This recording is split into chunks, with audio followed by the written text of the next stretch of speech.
Welcome to Inside the Program, presented by Academy Sports and Outdoors. I'm Joe Cook. That's Eric Naleen. Thank you for watching. Make sure you like the video. Make sure you subscribe to the channel. If you've not done so yet, go to that first link in our description. Sign up for just $1. It's going to be a crazy month of December, as we're going to go over in a little bit.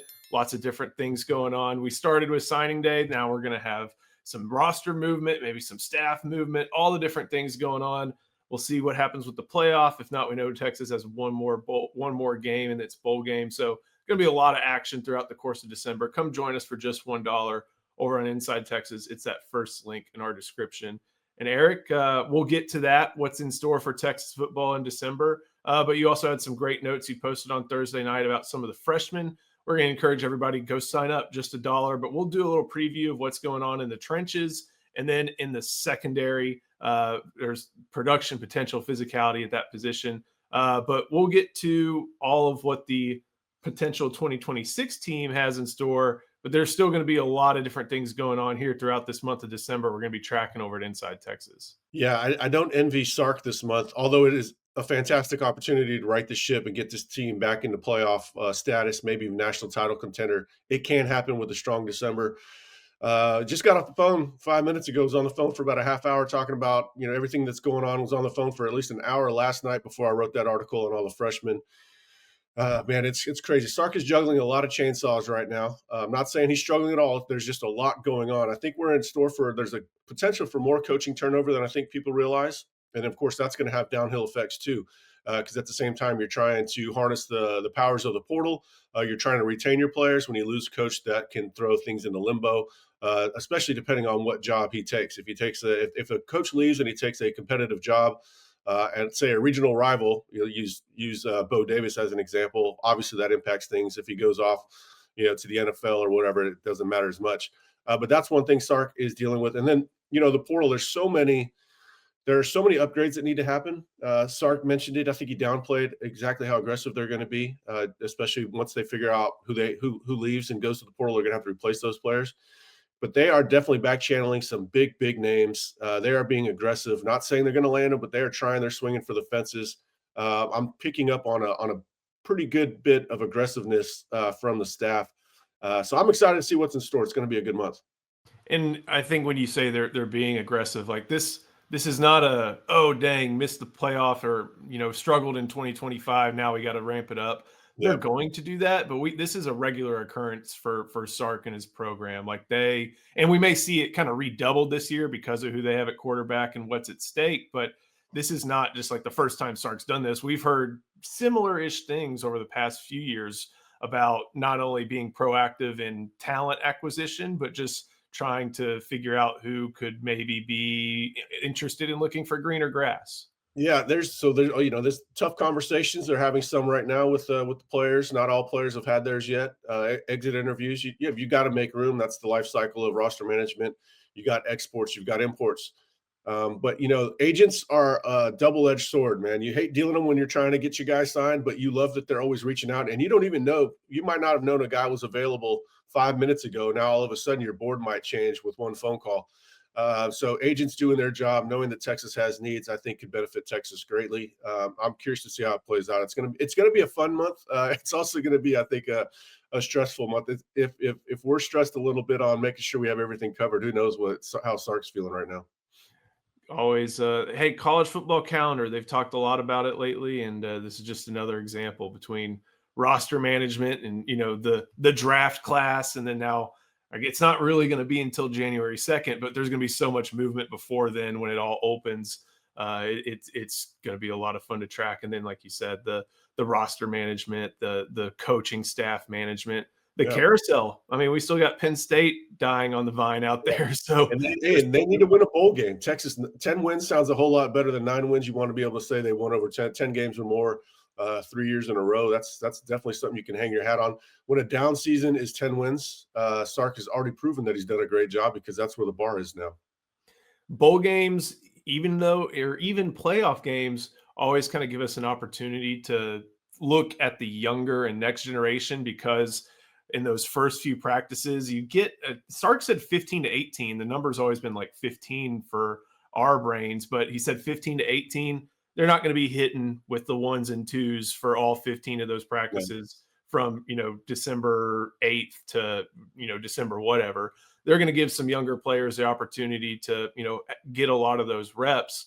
And there are a lot of younger players that Texas has that you went over in the trenches who maybe didn't see a ton of time this year, but really gives the program the sense that there's some bright futures. We'll start on the defensive side. We saw plenty of Justice Terry this year, and we saw a lot of him making some great flashes late, including at Georgia. And I think somebody else said that one of the pressure that created the turnover for Michael Taft against A&M came from number 15.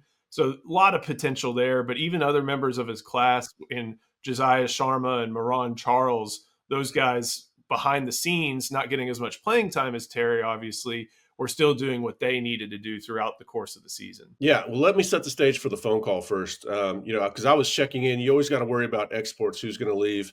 So you just want to check and see how the freshmen are feeling. Sometimes they get frustrated because a lot of them didn't play. We saw a lot of red shirts this season. So you're just checking in and just taking kind of a global stock of the freshman class. The theme that just kept coming up no matter what was physicality. And, the guy I was talking to just stopped me and said, look, man, this is a physical class. It doesn't matter if it's wide receiver and Khalil Lockett. It doesn't matter what position it is. Grayson Littleton, all these guys, the whole class is physical. It's the most physical class that Sark assigned. So when we're talking about the trenches, everybody knows about Justice Terry. We saw him flash, like you said. He's happy. Obviously, I'm checking on that because that Georgia or some other schools or whatever are going to at least make a phone call and check his pulse. We don't think anything's going to happen. Obviously, you can never rule anything out, but he's happy. What the source really talked about, he said Josiah Sharma and Charles, those guys are dogs too. They're selfless players. Like they just do their job. And D tackle is sort of a selfless, thankless job. So you want to hear that. But guys are very athletic, going to be really good. I asked about Charles. Is his size really 6'4", 320? He said he's got to be in that neighborhood. He's a really big guy. So I love what I heard about the D tackles. Obviously, with the late misses in the cycle last year, you're going to need these guys to step up and have big careers. They've got to hit on these guys. And I couldn't be happier about what I'm hearing about that 2025 defensive tackle class. That was an important class. It only had those two players, but they earned the flip for Charles from Florida State. They earned the flip from Sharma for Oregon, and then they earned. It wasn't a true flip, but man, it was a tough battle all the way to the end with the Georgia Bulldogs. Before we keep going, kind of go in the offensive trenches, got to show some love to Academy Sports and Outdoors. Academy, the holiday season is here, and Academy Sports and Outdoors has the legendary gifts you need at undefeatable prices every day. Shop in-store or online at academy.com to save on gifts on everybody's lists, from football jerseys and basketball hoops to fire pits and deer stands. The most wonderful time of the year happens here, and this Christmas, give the gift of fun from Academy Sports and Outdoors. We'll go now to the offensive line, and we saw a little bit from Nick Brooks there during the course of the season. Got a few starts. The only member of this offensive line class that burned his red shirt. Jackson Christian, Jordan Coleman, Devin Coleman, I think maybe got an appearance each during the course of the season. I'm not sure about Jordan. All the same, you heard a lot of great returns in your conversations about these guys, especially as they were giving a lot of looks to the number one defense throughout the course of this year. Yeah, these phone calls are always fun and just kind of get a status check on the guys that we didn't see. When you have the Jackson Christian and the Coleman twins, Coleman brothers, there's three Colemans, the ones who walk on. You're able to get some information on how they perform. If you're on scout team, they're going up against good players. You should get an idea. Jackson Christian was the second person mentioned from that source about physicality. Of course, he's not talking. You already know Justice Terry's physical and Lance Jackson. We're not talking about those guys. But of the guys that aren't well known, Jackson Christian was mentioned. Feisty, fiery, takes no crap from anybody, doesn't back down. They had him at center a lot of the season. Would go at the seniors, doesn't care who you are. Just a feisty guy. You love hearing that. Now we need to learn a lot more about him: ability, quickness, point of attack. Can he get displacement? All these things. But you love hearing about the fight. And then we heard the Colemans kind of fed off that, and they kind of took on the same sort of mentality that Christian did. So that's encouraging. We already know Nick Brooks is a physical guy. His issues are not physicality, size, or athleticism, or any of that. He just needs to keep growing on and off the field. He's going to be fine. We'll see if they move him to tackle or whatever. But man, I was the way that they were talking about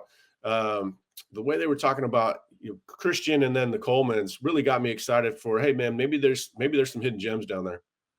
Feels like we can talk about all the different problems that have happened with offensive line recruiting, but they always do a good job of finding a center in each class, it feels like, or someone who profiles a center. When you go from Connor Robertson to, I think it was, I don't know who it was in the next class, but then Daniel Cruz and then Jackson Christian. Like, sometimes figuring out center can be a challenge, but at least they're making these challenges pretty easier with guys who profile and will do well at that spot. Yeah, well, you find a smart guard and you've already got a chance. They got to have good feet. You kind of want them to have tackle feet, and guard mentality, and then center brains. And it sounds like Jackson Christian has some of that. Now he played tackle in high school. Was a terrific run blocker in high school. That's obviously something you want to hear about a potential center. So yeah, I'm excited about him. We'll see how it shakes out. I'm much more concerned about center for next year. Is it going to be Connor Robertson? Does Daniel Cruz stick around? Do they find somebody in the portal? Who knows?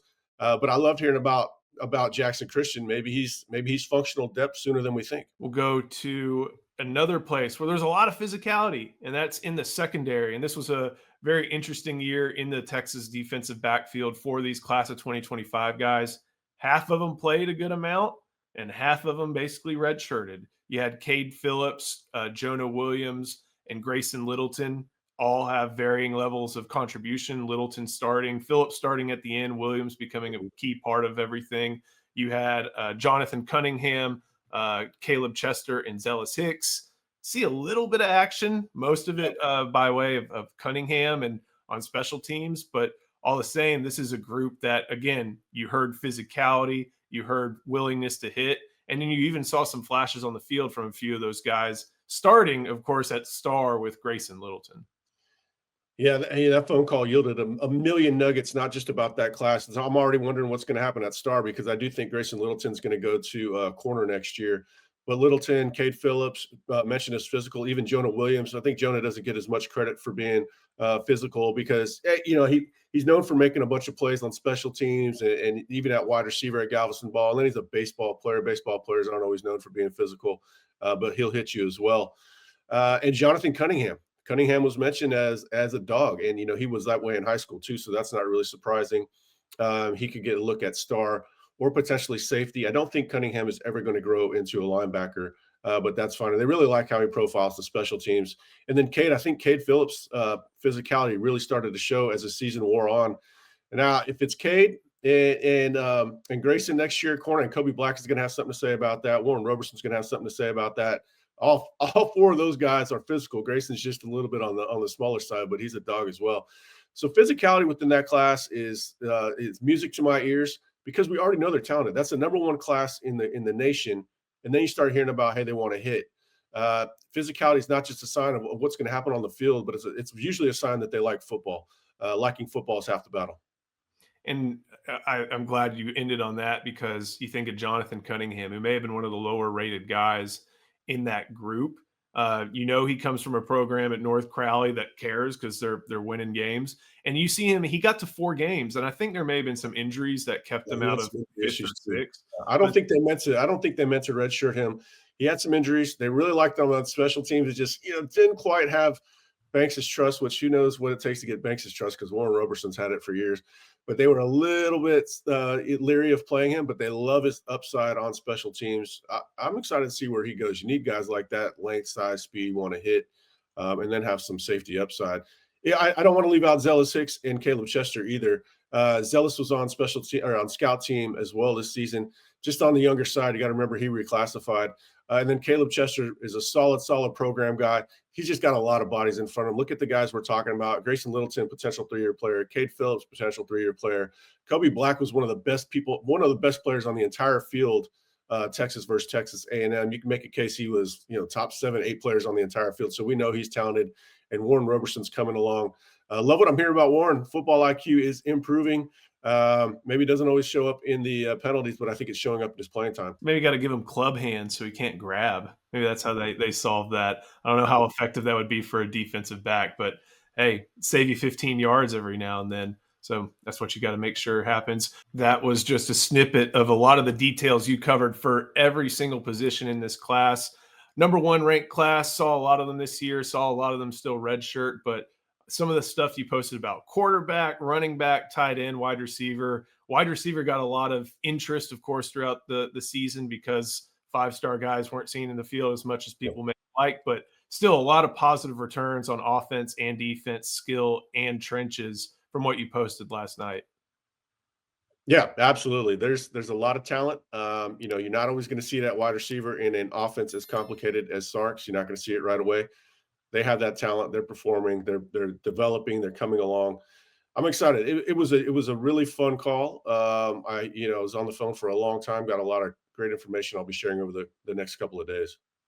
Always go to Inside Texas, whether they're talking about the 2025 class, 2025 season, 2026 class, or 2026 season. We've got it all over there on Inside Texas. Great time to sign up. Join for just $1. That'll get you through all this silly season. We talked about the college football calendar that puts everything from roster production, coaching staff changes, a bowl game, potential playoff push. We will have it all over on Inside Texas. The best inside info, analysis, details, recruiting scoop. You got to go over to Inside Texas just for $1. Go to that first link in our description, and we can't wait to see everybody over there. So, Eric, thank you so much. Thank you for watching. We'll see you next time on Inside the Program, presented by Academy Sports and Outdoors.